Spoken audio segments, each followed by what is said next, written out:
If you've never had steamed buns, then you're missing out. They're extremely fluffy and soft, but they hold their shape really well, which makes them the perfect vessels for delicious stuffing, like Swahili prawns. Now, I know the buns are not originally from Kenya.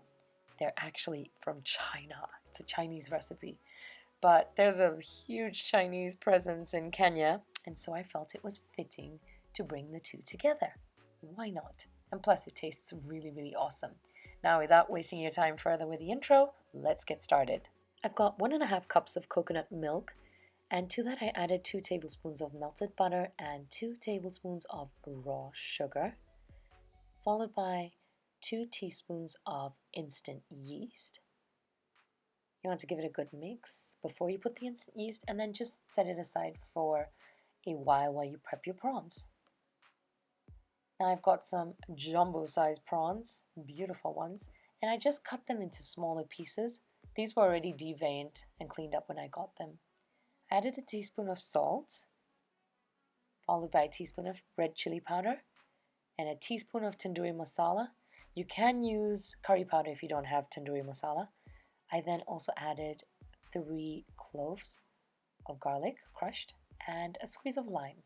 Give that a good mix and cover it and put it in the fridge so it can marinate while you start on your dough for your buns. So I've got 3.5 cups of all-purpose flour, and to that I'm going to add the liquid that we'd made earlier. And then you want to give it a good mix. You can add a teaspoon of salt at this point. I didn't. And give it a mix until everything comes together. Your dough's still going to be sticky, so don't panic. Please don't add any more flour. Don't ruin the buns. It is meant to be a bit sticky. So what you do at that point, just cover it with a damp cloth and set it aside to rise for about an hour. Now, while that's happening, we can cook our prawns. I sauteed 1 diced onion until it was brown, and I put the onions aside and dumped the prawns in the same pan. Less cleanup is always a good idea, isn't it? And then you just want to saute the prawns for about 8 minutes. Set them aside. Same pan, put the onion back in there, followed by 2 tomatoes and a tablespoon of tomato paste. You want to cook the tomatoes down until they break into the paste. Sorry. And then I added cardamom powder, cumin powder, turmeric, the usual blend that I love working with in most of my recipes, and give it a good mix. I then added about a teaspoon of cinnamon.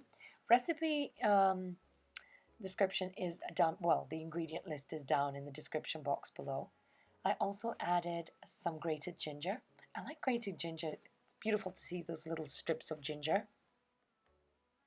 And then added a little bit of salt and another squeeze of lime. Zingy. I like a good kick, especially when it comes to prawns or any seafood for that.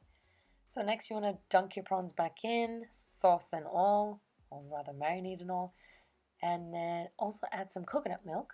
I added about 1/2 cup, and just cook this mixture on medium heat for about 10 minutes. You don't want to overcook your prawns. They'll be chewy and yuck.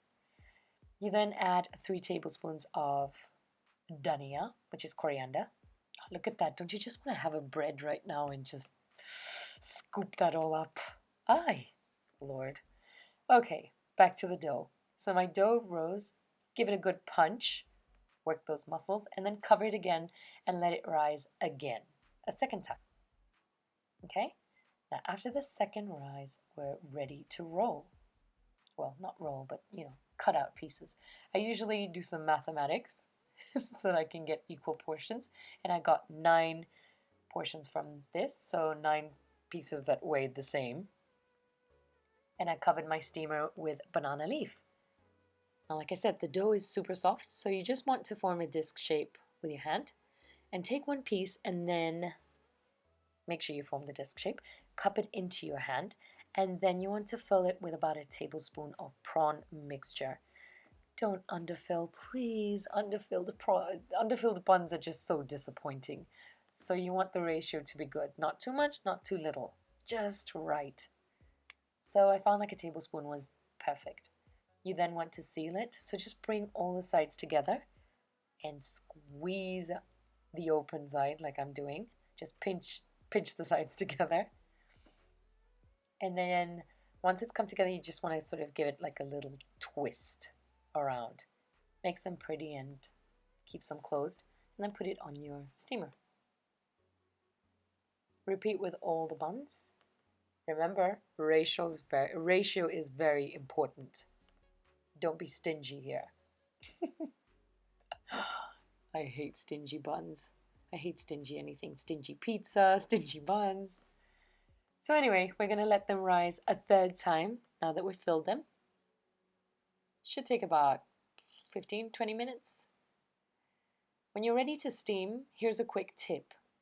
Do put a kitchen cloth to catch any of the water droplets that form on the top of the lid, because the last thing you want is water dropping onto your buns. They're going to deflate and not look really pretty. And that's about it. Cook it until they rise and you're good to go. Look at how delicious that is. Oh, you guys, I wish I took a video of myself ripping one open, but there was no time for that. Okay. I hope you enjoyed this tutorial. Don't forget to hit subscribe. And as always, happy cooking!